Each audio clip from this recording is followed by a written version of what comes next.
أعوذ بالله من الشيطان الرجيم بسم الله الرحمن الرحيم السلام عليكم ورحمة الله وبركاته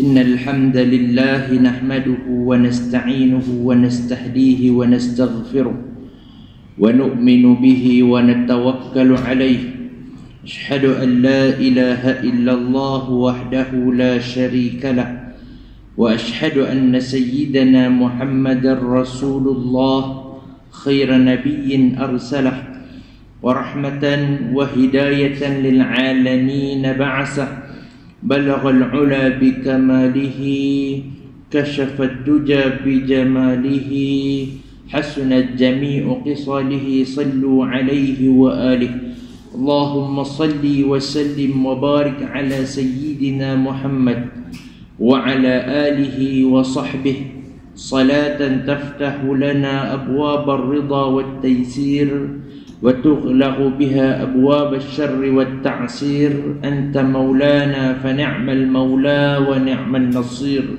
أما بعد. Yang dikasihi seluruh pegawai serta ahli jawatan kuasa masjid, tuan-tuan dan puan-puan, mudah-mudahan kita semua dirahmati dan diberkati Allah pada pagi yang mulia ini. Alhamdulillah, pertamanya marilah sama-sama kita panjatkan kesyukuran kita kepada Allah Subhanahu wa taala kerana dengan limpah rahmat dan juga kasih sayang daripada Allah Subhanahu wa taala masih memberikan kesempatan kepada kita untuk kita meneruskan kehidupan. Dalam masa yang sama Allah Subhanahu wa taala masih mengurniakan kepada kita kesihatan tubuh badan dan juga diberi kelapangan waktu untuk dapat sama-sama kita berada di rumah Allah ini, dapat sama-sama kita menunaikan solat secara berjamaah. Seterusnya dapat kita berada di dalam majlis ini. Mudah-mudahan keberadaan kita di dalam majlis ini sedikit sebanyak memberi manfaat kepada kita bersama dalam usaha kita untuk kita tingkatkan ketakwaan kita kepada Allah Subhanahu wa taala, meningkatkan kefahaman kita berkenaan dengan agama kita dan meningkatkan kualiti ibadah kita di sisi Allah Subhanahu wa taala. Kita juga mengharapkan mudah-mudahan sepanjang kita berada di dalam majlis ini kita diiringi dengan doa daripada para malaikat yang mendoakan Allah Subhanahu wa taala mengampuni segala dosa yang telah kita lakukan dan juga merahmati kehidupan kita. Dan yang paling penting sekali, kita mengharapkan mudah-mudahan keberadaan kita pada pagi ini dicatat sebagai salah satu daripada amalan yang soleh yang akan kita bawa sebagai bekalan kita untuk bertemu Allah Subhanahu wa taala setelah daripada kematian kita nanti. Amin ya rabbal alamin. Tuan dan puan yang dirahmati Allah, alhamdulillah pada pagi ini dapat kita sambung lagi pengajian kita, tadabbur kita daripada ayat-ayat Allah Subhanahu wa taala yang mana kita masih lagi berada di dalam surah Az-Zalzalah. Kita dah tengok sebahagian daripada tafsiran yang Allah Subhanahu wa taala sebut di dalam surah Az-Zalzalah, iaitulah daripada firman yang pertama, idza zulzilatil ardu zilzalaha, bila mana bumi ini digoncang dengan goncangan yang sangat dahsyat, wa akhrajatil ardu asqalaha, dan bila bumi ini memuntahkan segala isi yang terkandung di dalamnya daripada jenis emas dan juga apa-apa yang ada di dalam bumi. Dan juga disebut oleh para ulama yang akan dimuntahkan juga adalah mayat-mayat yang telah dikemumikan di dalam muka bumi. Wa qala al-insanu ma laha, maka ketika itu manusia tertanya-tanya apa yang berlaku ni. Saat berlakunya kiamat itu manusia tertanya-tanya apa yang berlaku.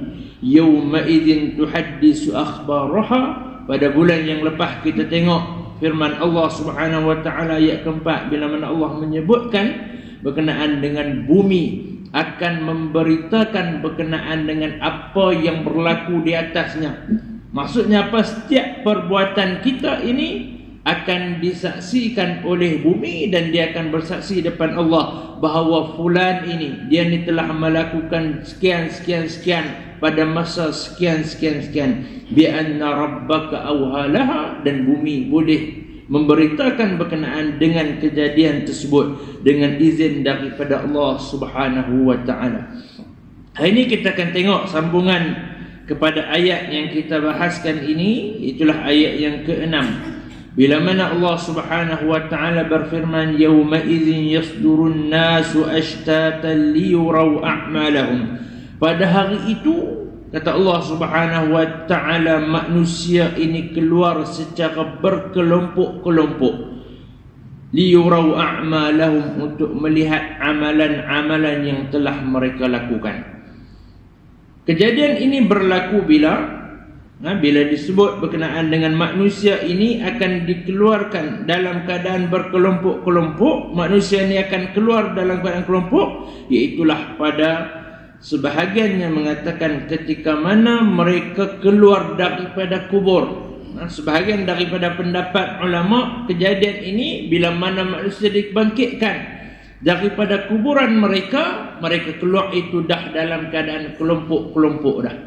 Sebahagian lagi daripada pendapat para ulama bahawa yang keluar secara kelompok ni berlaku setelah mana manusia kembali daripada tempat penghisaban amalan mereka. Setelah mana dihisab amalan mereka, maka dia akan kembali balik dalam keadaan berkelompok. Maka tafsiran yang kedua yang mengatakan manusia akan secara berkelompok ini adalah setelah berlakunya penghisaban amalan manusia ini dipilih oleh Imam At-Tabari dan juga Imam Ibn Katsir di dalam tafsir mereka. Tuan-tuan dan puan yang dirahmati Allah, berarti kata setelah manusia dihisab amalan-amalan yang mereka lakukan, maka mereka akan kembali balik ashtatan dalam keadaan kelompok. Maksudnya dibahagi-bahagikan oleh Allah Subhanahu wa taala. Bila duduk dalam kelompok, maksudnya telah dibahagikan oleh Allah Subhanahu wa taala. Cuma bahagi dalam ikut apa? Kelompok ni ikut apa? Adakah ikut kaum ke? Adakah ikut umur ke? Adakah ikut apa? Kalau kita tengok di dalam ayat yang Allah Subhanahu wa taala sebut ni, Allah tak jelaskan. Yauma idzin yasdurun nasu ashtata, pada hari tersebut manusia cuma kembali dalam keadaan kelompok, cuma tak dijelaskan kelompok ni ikut apa. Tapi kalau kita tengok balik dalam ayat-ayat yang lain, sebahagian ayat daripada ayat Al-Quran ditafsirkan dengan ayat-ayat yang lain. Kalau kita tengok di dalam ayat yang lain, Allah Subhanahu wa taala ada menyebut berkenaan dengan kelompok ini. Antaranya dalam surah Ar-Rum, Allah Subhanahu wa taala sebut yauma taqumus saa'ati yauma idzin yatafarraqun. Hari bila mana berlakunya kiamat itu, mereka ini iaitu manusia akan berkelompok-kelompok ataupun akan berpecah. Fa ammal ladzina amanu wa 'amilus shalihat fahum fi rawdati yuhbarun. Adapun yang pertama, kelompok pertama orang yang beriman dan beramal soleh, maka mereka ini golongan yang bersenang-senang di dalam syurga Allah Subhanahu wa taala. Maksudnya apa? Kelompok yang pertama yang Allah Subhanahu wa taala bahagikan adalah golongan orang-orang yang beriman dan beramal soleh. Satu kelompok adalah orang beriman dan beramal soleh.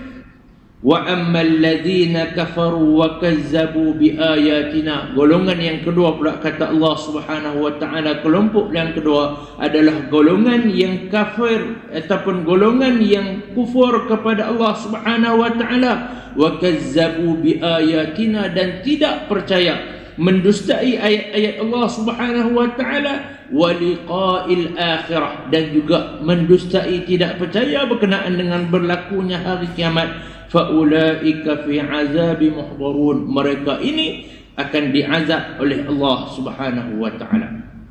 Maka daripada penjelasan ayat ini, Allah Subhanahu wa taala menyebutkan, para ulama mengatakan ini adalah tafsiran yang kata ashtatan, manusia itu akan dikelompokkan, itu ada dua kelompok, iaitulah kelompok beriman dan beramal soleh.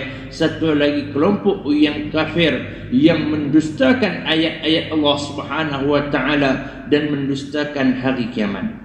Kemudian dalam ayat-ayat yang lain lagi Allah Subhanahu wa taala sebut, wa man kafara fa alaihi kufruh. Siapa yang kufur, mereka ini akan dapat balasan kekufuran mereka. Wa man 'amila salihan fa anfusihim yamhadun. Adapun orang-orang yang beriman ataupun orang-orang yang melakukan amal soleh, sesungguhnya mereka telah mempersiapkan diri mereka untuk mendapat kesenangan daripada Allah Subhanahu wa taala. Maka kelompok-kelompok yang disebutkan astatan ini, kata ulama, adalah yang beriman yang akan ke kanan. Kalau dalam ayat yang lain juga Allah Subhanahu wa taala sebut kelompok kanan. Dalam surah Al-Waqi'ah, kita duk baca surah Al-Waqi'ah, Allah Subhanahu wa taala sebut apa? Wa ashabul yamin ma ashabul yamin. Golongan yang kanan, alangkah beruntungnya golongan yang kanan. Itulah golongan yang beriman kepada Allah Subhanahu wa taala. Dan yang kedua, wa ashabus shimal ma ashabus shimal. Golongan yang kiri, dan alangkah malangnya golongan yang kiri. Dan kalau kita tengok dalam surah Al-Waqi'ah itu, Allah Subhanahu wa taala jelaskan lagi sifat-sifat, ciri-ciri orang-orang, kelompok-kelompok yang beriman dan kelompok yang kufur kepada Allah Subhanahu wa taala. Dan yang jelasnya daripada ayat yang kita tengok ini, Allah Subhanahu wa taala menunjukkan bahawa di akhirat nanti manusia ini akan dikelompokkan daripada kelompok beriman dan kelompok yang kufur kepada Allah Subhanahu wa taala. Dan layanan yang akan diterima oleh dua kelompok ini layanan yang berbeza. Tak sama layanan yang akan diterima. Golongan yang beriman, yauma nahsyurul muttaqina ila rahmani wafda. Adapun orang-orang yang beriman kepada Allah Subhanahu wa taala, yang bertakwa kepada Allah Subhanahu wa taala ini, mereka seolah-olah akan disambut nanti di akhirat nanti seperti mana satu delegasi yang terhormat. Satu rombongan mai yang disambut dengan penuh sambutan yang meriah. Orang beriman disambut di akhirat nanti dengan sambutan yang meriah. Maka ketika ini kalau kita tengok, sepatutnya kalau kita faham berkenaan dengan ini, kita ni walaupun ketika mana hidup atas dunia orang tak heran dengan kita. Walaupun hidup di atas dunia kita pergi mana pun orang buat tak heran, kita tak ada kedudukan dan sebagainya. Kepada orang beriman sepatutnya dengan ayat yang Allah Subhanahu wa taala jelaskan ini, bahawa tak payah rasa terhina, sebab kalaupun kita tak ada apa, yang penting kita beriman dengan Allah dan kita sentiasa melakukan amal soleh, kita akan disambut oleh Allah Subhanahu wa taala, para malaikat Allah di akhirat nanti seolah-olah satu delegasi yang terhormat. Disambut oleh Allah Subhanahu wa taala dengan satu delegasi yang terhormat. Bahkan di dalam surah Az-Zumar, Allah Subhanahu wa taala sebut wasiqal ladzina taqaw rabbahum ilal jannati zumara. Adapun golongan yang beriman kepada Allah, yang bertakwa kepada Allah Subhanahu wa taala, ilal jannati zumara, mereka ini dialu-alukan kedatangan mereka ke dalam surga Allah Subhanahu wa taala. Ini kelompok yang kita nak masuk, kelompok yang beriman pada Allah Subhanahu wa taala dan dialu-alukan kedatangan ke dalam syurga Allah Subhanahu wa taala. Biarlah duduk atas dunia, mungkin nasib kita lain. Mungkin nasib kita tak sehebat orang lain, mungkin nasib kita tak sehebat orang-orang kafir. Tetapi bila mana kita beriman, kita yakinlah dengan amalan yang kita lakukan, Allah Subhanahu wa taala akan sambut kita dengan kedatangan kita ke dalam syurga Allah Subhanahu wa taala. Adapun orang-orang kafir, wa nasuqal mujrimina ila jahannam wirda. Adapun orang-orang yang melakukan dosa, orang-orang yang kufur kepada Allah Subhanahu wa taala, mereka ini akan datang ataupun akan pergi ke neraka Allah Subhanahu wa taala dalam keadaan dahaga. Dalam keadaan dahaga, tidak disambut dengan kedatangan mereka, bahkan disambut dengan azab yang Allah Subhanahu wa taala akan sediakan kepada mereka. Maka itulah yang kita nak sebutkan di dalam hati orang beriman ni, jangan sedih. Orang yang Islam, orang beriman kepada Allah Subhanahu wa taala, jangan sedih. Walaupun kelebihan kadang-kadang kita tengok orang-orang yang kufur pada Allah atas dunia ni hebat dia bang. duduk rumah hebat, kereta hebat dan sebagainya, tapi disebabkan kekufuran mereka itu, di akhirat nanti akan dihinakan oleh Allah Subhanahu wa taala. Hampa ada jawatan tinggi, hampa ada waktu di dunia boleh sombong, tetapi di akhirat nanti bahkan sebahagian daripada mereka pula Allah Subhanahu wa taala sebut sampai dia berkata, baik dulu kami jadi debu saja. La ya laitani kuntu turaba. Orang kafir ni di akhirat nanti bila tengok dengan kekufuran mereka itu akan diazab oleh Allah Subhanahu wa taala. Allah kata apa? Dia berkata di akhirat nanti, ya laitani kuntu turaba. Alangkah baiknya kalau di dunia lu kau jadi debu saja. Sebab apa? Debu tak dihisap, debu tak diazab dengan apa yang berlaku kepada debu tersebut. Adapun mereka jadi orang yang kufur pada Allah Subhanahu wa taala, mereka akan diazab dengan kekufuran mereka kepada Allah Subhanahu wa taala. Tuan dan puan yang dirahmati Allah. Maka ini dua golongan yang Allah Subhanahu wa taala sebut, ashabul yamin, golongan yang kanan, iaitu golongan yang beriman pada Allah Subhanahu wa taala, dan juga ashabus shimal, golongan yang kiri, golongan yang kufur kepada Allah Subhanahu wa taala. Cuma persoalannya kita nak masuk golongan mana? Bila Allah Subhanahu wa taala sebut ada golongan, ada kelompok, Allah jelaskan pula dengan ayat yang lain, ada kelompok yang kanan yang beriman, ada kelompok yang kiri yang kufur dan melakukan dosa pada Allah Subhanahu wa taala. Kita kena tanya hati kita, diri kita nak masuk golongan mana. Kalau kita nak masuk golongan yang kanan, maka usaha kita kena lakukan sekarang ini. Sebab mana bila mana hari kiamat nanti dah tak boleh pilih dah. Keadaan kelompok pada hari kiamat nanti ada dah ditentukan dengan keadaan kita hidup lah ni. Waktu hidup di dunia ni kita duduk macam mana, di akhirat nanti kita akan dimasukkan kelompok tu. Man ahya ala syai' mata alaih. Siapa yang hidup dalam satu keadaan, dia akan mati keadaan tersebut. Wa man mata ala syai' uqiba alaih. Dan siapa yang mati dalam satu keadaan, dia akan mendapat balasan seperti mana keadaan kematiannya. Maka orang yang beriman nak dapat kematian yang baik, kehidupan dia kena baik. Sebab tu kalau kita tengok kematian para ulama, orang yang dekat dengan Allah Subhanahu wa taala cukup elok. Sebab apa? Sebab kehidupan dia elok. Yang mati ketika mana solat, yang mati ketika mana baca Quran, yang mati ketika mana berzikir. Sebab apa? Sepanjang kehidupan mereka, itulah perbuatan mereka, itulah amalan mereka.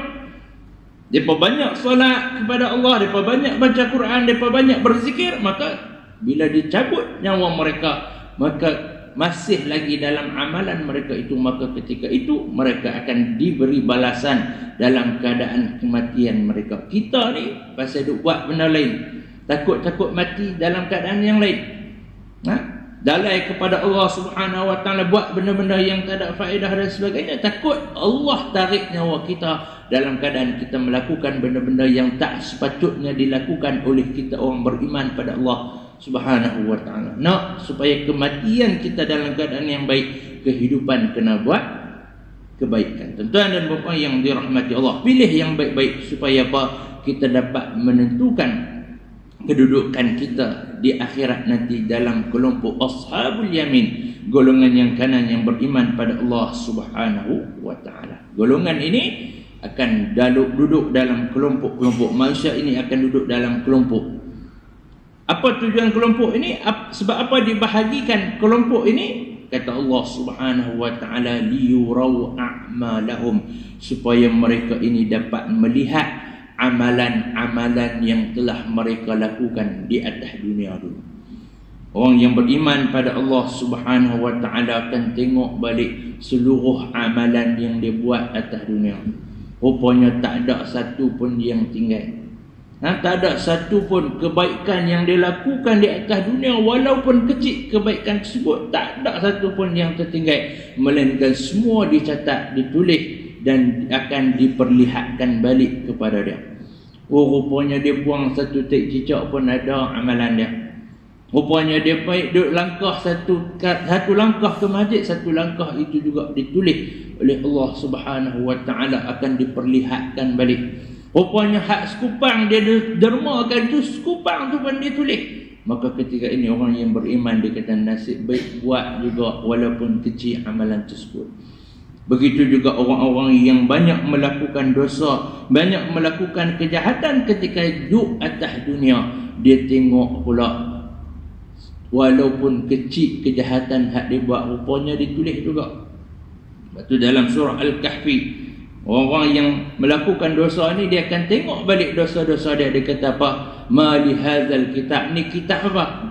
La yughadiru saghiratan wala kabiratan illa ahsaha. Tak tinggal langsung benda-benda yang kecil, apatah lagi benda-benda yang besar, melainkan semua dicatat dan akan ditunjukkan balik liyurau a'malahum, kepada golongan-golongan ataupun kepada manusia ni di akhirat nanti. Ketika itu barulah orang-orang yang banyak melakukan dosa kejahatan di atas dunia akan ingat balik.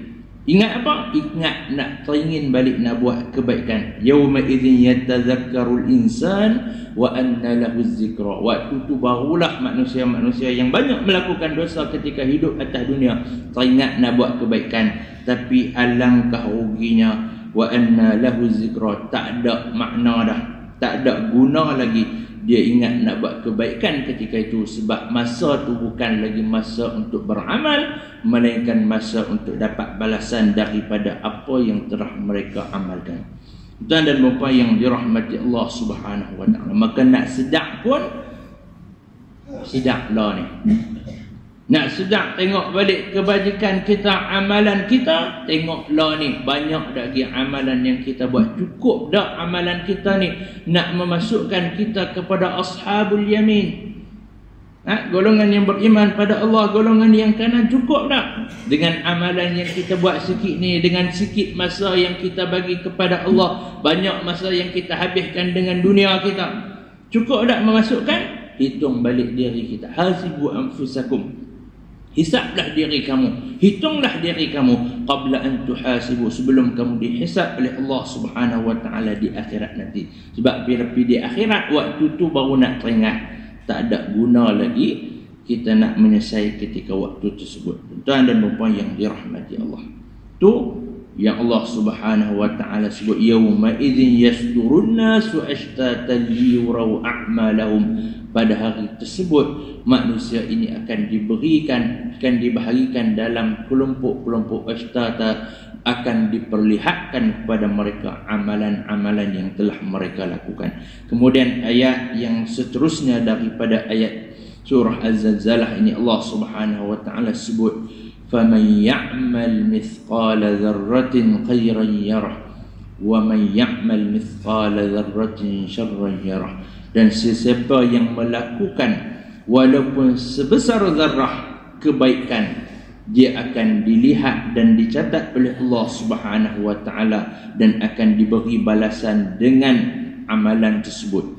Dan wa man ya'mal mithqala dzarratin syarran yarah, dan juga siapa yang buat kesalahan ataupun dosa ataupun kejahatan walaupun sebesar zarah, juga akan dicatat dan dilihat oleh Allah Subhanahu wa taala.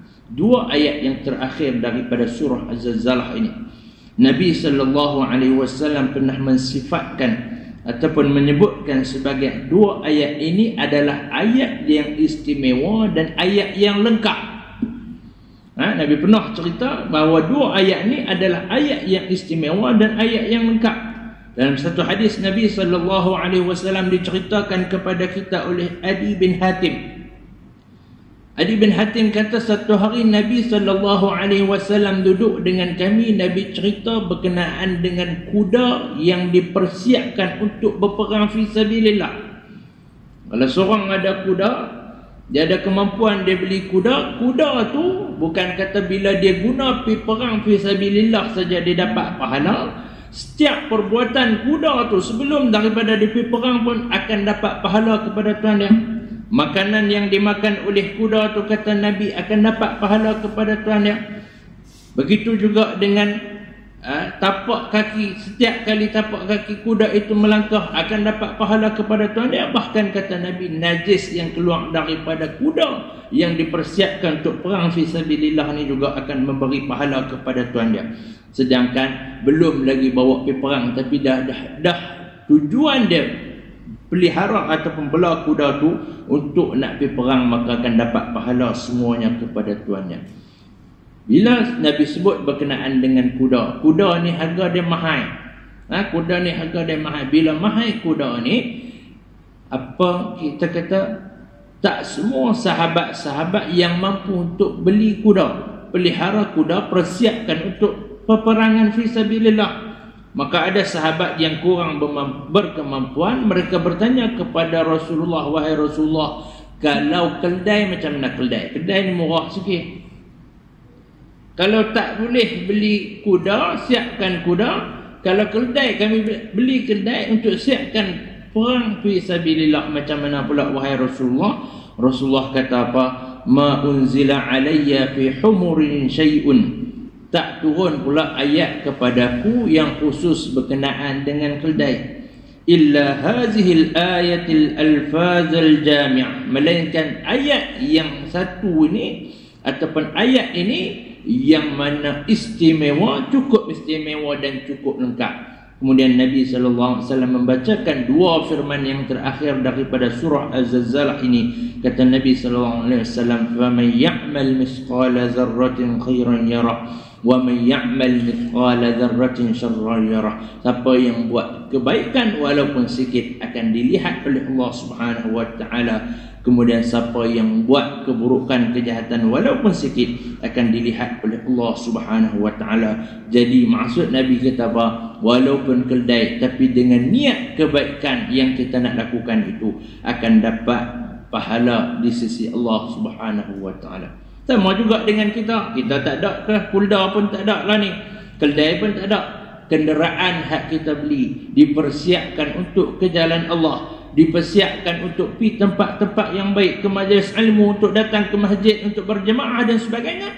Kenderaan yang kita gunakan itu juga akan diberi pahala oleh Allah Subhanahu wa ta'ala. Maksudnya apa? Semua amalan-amalan soleh yang kita buat, dan juga apa saja jalan yang kita guna untuk melakukan amal soleh, kenderaan kita, pakaian kita, apa semua yang kita beli itu tujuan untuk buat amal soleh, maka setiap itu akan diberi pahala kepada kita. Tuan-tuan dan puan-puan yang dirahmati Allah. Zarrah, apa maksud zarrah? Zarrah ini kalau kita terjemah bahasa lah ni, dia sebut dengan atom, benda yang paling kecil sekali. Adapun daripada tafsiran para ulama dulu, ketika mana sahabat-sahabat menafsirkan dengan erti semut yang paling kecil. Sebab Al-Quran ini difahami ikut keadaan semasa tu. Dulu tak ada lah teknologi macam lah ni nak sebut kata atom. Tapi benda yang paling kecil dulu adalah semut yang paling kecil. Ataupun sebahagian daripada tafsiran menyebutkan berkenaan dengan debu. Yang paling kecil, yang kata zarrah ni adalah debu. Yang pentingnya apa? Ayat ini menunjukkan kepada kita, walaupun sekecil mana amalan yang kita lakukan itu, maka ketika itu dia akan dilihat oleh Allah Subhanahu wa ta'ala. Kalau kecil pun akan dilihat oleh Allah, apatah lagi amalan yang kita buat itu besar di sisi Allah Subhanahu wa ta'ala, maka lagi akan dilihat oleh Allah Subhanahu wa ta'ala dan akan diberi pahala, dan akhirnya akan diberi ganjaran ataupun balasan kepada kita atas amalan tersebut. Maka ayat ini patutnya menjadi motivasi pada kita semua. Jadi motivasi kepada kita semua untuk apa? Banyak-banyak melakukan amal kebaikan, banyak-banyak berusaha untuk buat kebajikan. Walaupun kita tengok kadang-kadang yang kita nak buat tu kecil saja. Kadang-kadang kita nak buat tu kecil saja. Bahkan berkenaan dengan hadis-hadis Nabi sallallahu alaihi wasallam, banyak hadis yang kalau kita tengok Nabi peringatkan kepada kita, buatlah amalan itu walaupun kecil. Dalam satu hadis Nabi pernah bercerita kepada para sahabat berkenaan dengan neraka. Nabi pernah cerita kepada sahabat berkenaan dengan neraka. Nabi cerita berkenaan dengan neraka. Sahabat kata, tengok Nabi ni berpaling muka dia. Cerita pasal neraka, Nabi berpaling muka dia. Kemudian Nabi patah balik, Nabi sambung balik. Sambung pasal neraka. Nabi berpaling sekali lagi muka dia. Nabi kata ittaqun nar. Nabi kata takutlah ataupun jauhkanlah diri kamu daripada neraka. Kemudian Nabi cerita lagi, Nabi berpaling lagi muka dia. Kemudian Nabi sambung lagi ittaqun nar walau bisyiqqi tamrah. Kata jauhkanlah diri kamu daripada neraka walaupun dengan sebelah daripada kurma. Maksudnya apa? Dengan sebahagian daripada kurma saja, sebelah daripada kurma saja. Kalau kita buat, kalau kita boleh infakkan dengan penuh keikhlasan daripada hati kita, maka kurma itu, sebahagian daripada kurma itu boleh menghalang kita daripada masuk ke dalam neraka Allah Subhanahu wa ta'ala. Dengan syarat apa? Amalan tersebut dilakukan dengan penuh keikhlasan, mukhlisina lahuddin, penuh keikhlasan daripada hati kita. Sebab tu disebut oleh para ulama yang lain, antaranya Ibnu Mubarak. Ibnu Mubarak pernah mengatakan satu perkataan. Dia kata rubba amalin saghiratin tukabbiruhu niyah. Dalam buat amalan ni yang penting dia adalah niat. Kata Ibnu Mubarak, berapa banyak amalan yang kecil tapi menjadi besar. Dengan apa? Dengan niat yang ikhlas, yang tulus kerana Allah Subhanahu wa ta'ala. Buat amalan yang kecil, bagi sumbangan rambut kecil RM1, tapi dengan niat yang keikhlasan daripada hati dia, amalan itu jadi besar. Tapi hati-hati kata Ibnu Mubarak, wa rubba amalin kabiratin, dan banyak mana amalan yang besar tusakhiruhun niyah, boleh jadi kecil dengan niat daripada hati juga. Amalan tu besar dah, amalan tu mengeluarkan harta yang banyak, tenaga yang banyak, tapi rupanya niat tak ikhlas kerana Allah Subhanahu wa ta'ala, bercampur tujuan-tujuan lain untuk mendapat pujian manusia, untuk mendapat nama dan sebagainya. Akhirnya amalan hak besar tu jadi kecil. Sebab apa? Sebab niat yang tak suci dan ikhlas kerana Allah Subhanahu wa ta'ala. Maka buatlah amalan walaupun sekecil-kecil amalan, tapi pastikan niat kita itu tulus, ikhlas kerana Allah Subhanahu wa ta'ala. Kemudian Nabi sambung lagi hadis tadi. Nabi kata ittaqun nar walau bisyiqqi tamrah. Takutlah kamu kepada api neraka, jauhkan diri kamu daripada api neraka walaupun daripada sebelah tamar. Kalau tak ada juga sebelah tamar ni, Nabi kata faman lam yajid, siapa yang tak ada nak bagi sumbangan walaupun dengan sebelah tamar, fabi kalimatin tayyibah, dia cukup saja boleh menjauhkan diri dia daripada neraka dengan kalimah tayyibah, dengan kata-kata yang baik yang keluar daripada mulutnya. Tuan dan bapa yang dirahmati Allah, maka nak jauhkan diri kita daripada neraka ni, adakah memerlukan kepada amalan-amalan yang besar saja? Adakah nak kena derma juta-juta ringgit? Adakah nak buat benda-benda yang besar saja? Tak. Rupanya benda-benda yang kecil saja, kata Nabi, boleh menjauhkan diri kita daripada neraka. Sebelah daripada tamar, berapa ringgit sangat, berapa kupang saja sebelah daripada tamar, kata Nabi, boleh jauhkan diri daripada neraka. Tak mampu yang tu, dengan kata-kata yang baik juga boleh melindungi kita daripada neraka Allah Subhanahu wa ta'ala. Sebab tu Nabi sebut juga dalam hadis yang lain, la tahqiranna minal ma'rufi syai'a, jangan kamu anggap remeh satu kebaikan ini, walaupun benda itu kecil. Walau antalqa akhaka biwajhin talik, walaupun sekadar kamu melontarkan senyuman yang baik kepada saudara kamu. Bagi orang senyum tu pun dah juga satu kebaikan. Dikira amalan yang baik. Kalau mana kita boleh senyum kepada muka orang, dengan senyuman kita tu kadang-kadang memberi senyuman kepada orang lain. Kita senyum lalu dekat orang, kita senyum dekat dia, dia pun tengok senyum balik. Kita buat muka masam, dia pun masam. Dia dah lah serabut dah.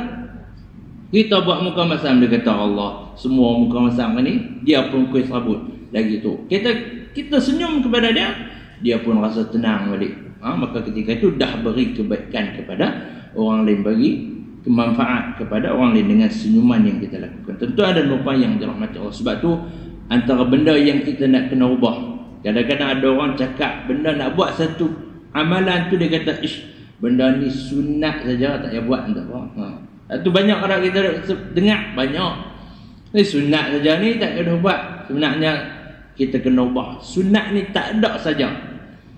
Selagi sunat ni ada ganjaran yang Allah Subhanahu Wa Taala bagi, walaupun kecil saja sunat tersebut. Walaupun kita nampak remeh saja amalan tersebut, buatlah.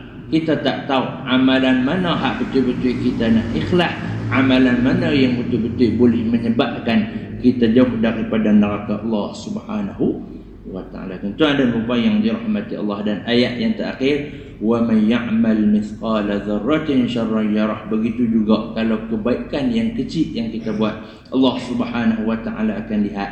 Di ayat yang terakhir Allah ingatkan kita pula bahawa perbuatan dosa kita walaupun kecil juga akan dilihat oleh Allah Subhanahu wa Ta'ala. Nabi pernah pesan kepada isteri baginda Sayyidatina Aisyah, kata Nabi sallallahu alaihi wasallam, ya Aisyah, iyyaka wa muhaqqaratil a'mal. Jaga-jaga diri kamu daripada perkara-perkara yang dianggap remeh daripada dosa. Fa inna laha minallahi taliban. Sesungguhnya setiap perkara itu pasti akan ada balasan di sisi Allah Subhanahu wa Ta'ala. Maka jangan anggap dosa tu remeh saja. Jangan anggap dosa tu remeh walaupun benda tu kecil. Walaupun sekadar memerli kawan, walaupun kadang-kadang benda-benda yang kita buat tu benda yang biasa kita buat, tapi menyakitkan hati orang lain, benda tu juga akan dilihat, dicatat oleh Allah Subhanahu wa Ta'ala, dan diberi amalan, diberi balasan atas apa yang kita buat tersebut. Tu yang kita kena ingat. Hadiah tadi, faman ya'mal misqala dzarratin khairan yarah.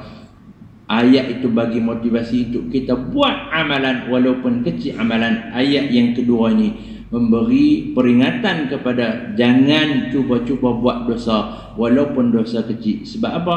Juga akan dilihat, akan diberi balasan oleh Allah Subhanahu wa Ta'ala. Tuan-tuan dan puan yang dirahmati Allah, ni Allah Subhanahu wa Ta'ala beri peringatan kepada kita.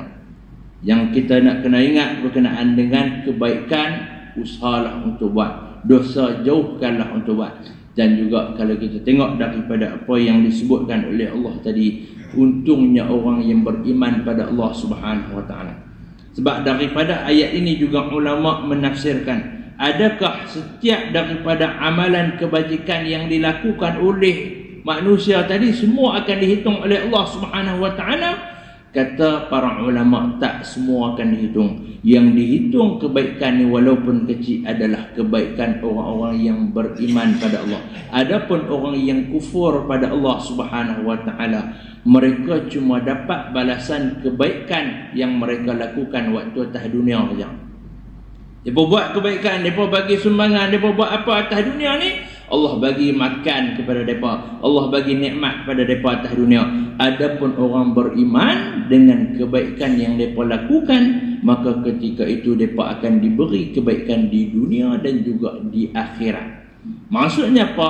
Besarnya kalimah syahadah yang kita lafazkan. Besarnya kalimah la ilaha illallah yang kita lafazkan. Dengan kalimah la ilaha illallah itulah menjadikan hak kecil daripada pahala kita akan diberi balasan di akhirat. Adapun orang yang kufur pada Allah, besar pun amalan yang mereka buat, tetap juga di akhirat nanti akan diazab oleh Allah Subhanahu wa Ta'ala. Maka jagalah lafaz kalimah ini, jagalah hati kita supaya kita terus berada di dalam tauhid, berada dalam keadaan beriman pada Allah Subhanahu wa Ta'ala, sehingga saat nyawa kita dicabut oleh malaikat maut, hingga kita mati dalam keadaan beriman pada Allah Subhanahu wa Ta'ala. Apatah lagi yang kita nak, mati kita dalam keadaan husnul khatimah, dalam mati keadaan dalam yang baik, dalam bawa pahala yang banyak, dan ketika itu dosa yang kita bawa pula kurang di sisi Allah Subhanahu wa Ta'ala. Itu yang kita boleh ambil pengajaran daripada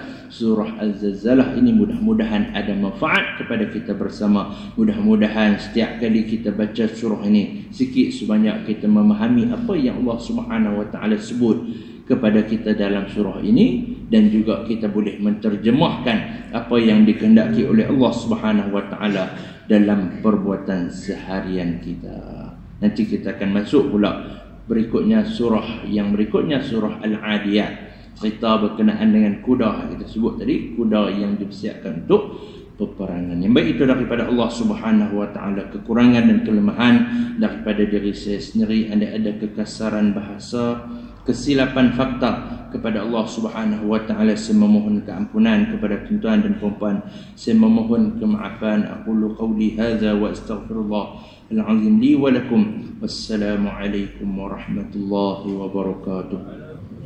Bismillahirrahmanirrahim. Alhamdulillahi rabbil alamin. Wassalatu wassalamu ala ashrafil anbiya'i wal mursalin wa ala alihi wa sahbihi ajma'in. Subhanaka la ilma lana illa ma 'allamtana innaka antal alimul hakim. Allahumma 'allimna ma yanfa'una wanfa'na bima 'allamtana wa zidna 'ilma. Allahumma ij'alna mimman yastami'una al-qawl fayattabi'una ahsana. Allahumma akhrijna min dhulumatil jahli wal wahmi ila anwaril ma'rifati wal 'ilm wa min hulil syahawat ila jannatil qurbat. Wa sallallahu ala sayyidina Muhammad wa ala alihi wa sahbihi wa sallam.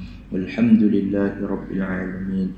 Subhanakallahumma wa bihamdika asyhadu an la ilaha illa anta astaghfiruka wa atubu ilaik. Bismillahirrahmanirrahim. Wal 'asr innal insana lafi khusr illa alladhina amanu wa 'amilus shalihat wattawasaw bil haqq wattawasaw bis sabr.